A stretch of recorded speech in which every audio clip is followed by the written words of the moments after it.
உயர்நீதிமன்றத்தினுடைய உத்தரவை ஏற்று சிபிசிஐடி காவல்துறை உயர் அதிகாரிகள் டிஎஸ்பி அளவில் இதை விசாரித்து முகாந்திரம் இருந்தால் வழக்கு பதிவு செய்ய வேண்டும் என்கின்ற அந்த உத்தரவை அடுத்து மனுதாரர் என்கின்ற முறையில் நான் அவர்களை சந்தித்து சில விளக்கங்களை எல்லாம் எழுத்துப்பூர்வமாக அளித்துள்ளேன்.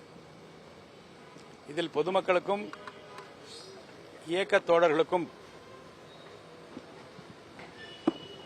ஒரு தவறான தகவல் தரப்பட்டு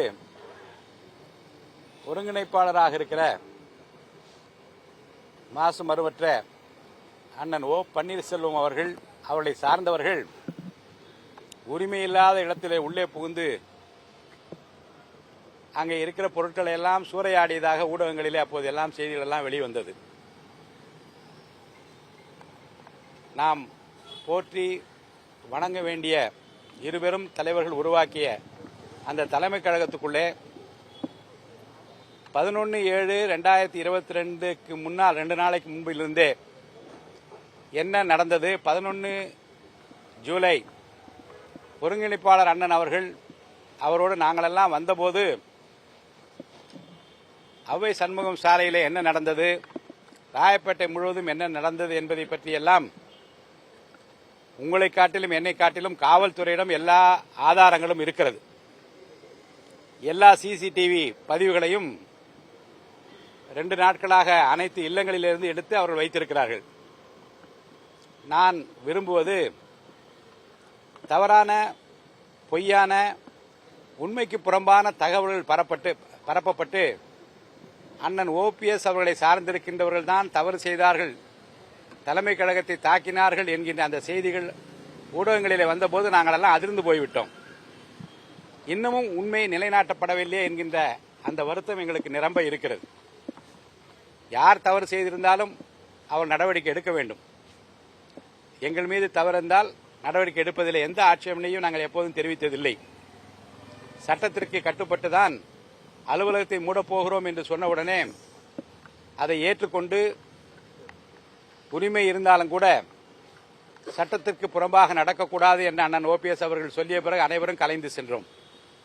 ஏற்கனவே நம்முடைய வழக்கறிஞர் அவர்கள் we have a very noble band of enthusiastic advocates around us.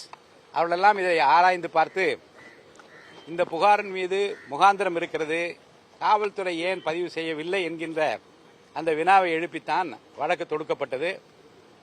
11/7 நடந்த சம்பவங்கள், அதற்கு பின்னாலே தலைமை கழக அலுவலகத்திற்குள்ளே அவர் நுழைந்த போது என்ன நடந்தது என்பதை பற்றிய விரிவான சிசிடிவி பதிவுகளை எல்லாம் பார்த்து நாங்கள் சொல்வதற்காக அல்ல, அவர்கள் சொல்வதற்காக அல்ல, உண்மை நிலவரம் என்ன என்பதை உங்கள் பதிவுகளிலே பார்த்து நீங்கள் நடவடிக்கை எடுக்க வேண்டும் என்கின்ற கோரிக்கையை வலுவாக வைத்திருக்கிறோம். அப்போதுதான் உண்மை வெட்ட வெளிச்சமாகும். வேட்டியை மடித்துக்கொண்டு யார் ஓடினார்கள், வேட்டியை மடித்துக்கொண்டு களத்திலே யார் இறங்கினார்கள், எங்கோ இருக்க வேண்டியவர்கள் இங்கே ஏன் வந்தார்கள் என்ற வினாக்களுக்கெல்லாம் விடையளிக்க வேண்டும். அதைத்தான் இப்போது விரிவாக விளக்கமாக நாங்கள் சொல்லியிருக்கிறோம். நிச்சயமாக நீதி நிலைநாட்டப்படும் என்று நாங்கள் நம்புகிறோம்.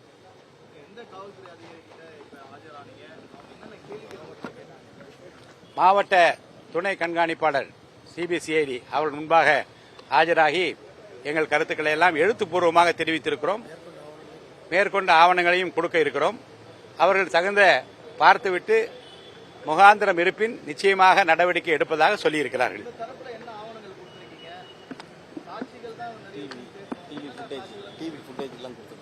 சிசிடிவி எங்களுக்கு கிடைத்த ஆதாரங்களான சிசிடிவி ஃபுட்டேஜ் அதையெல்லாம் கொடுத்திருக்கிறோம்.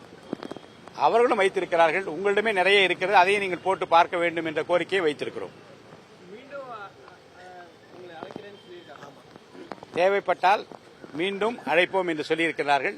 அப்படி அழைத்தால் அவர்கள் கேட்கிற வினாக்களுக்கு விடை அளிப்பதற்கு நாங்கள் தயாராக இருக்கிறோம். அதை பற்றி எங்களுக்கு தெரியாது. எங்களை அதை பற்றி அவர்கள் ஒன்றும் சொல்லவில்லை. எங்களை பொறுத்தவரைக்கும் நாங்கள் அளித்திருக்கிற புகார் மீது முகாந்திரம் இருக்கிறது, வழக்கு பதிவு செய்ய வேண்டும் என்ற கோரிக்கை மட்டும் வலியுறுத்திவிட்டு வந்திருக்கிறோம். செய்திகளை உடனுக்குடனும் துல்லியமாகவும் தெரிந்து கொள்ள சப்ஸ்கிரைப் பண்ணுங்க.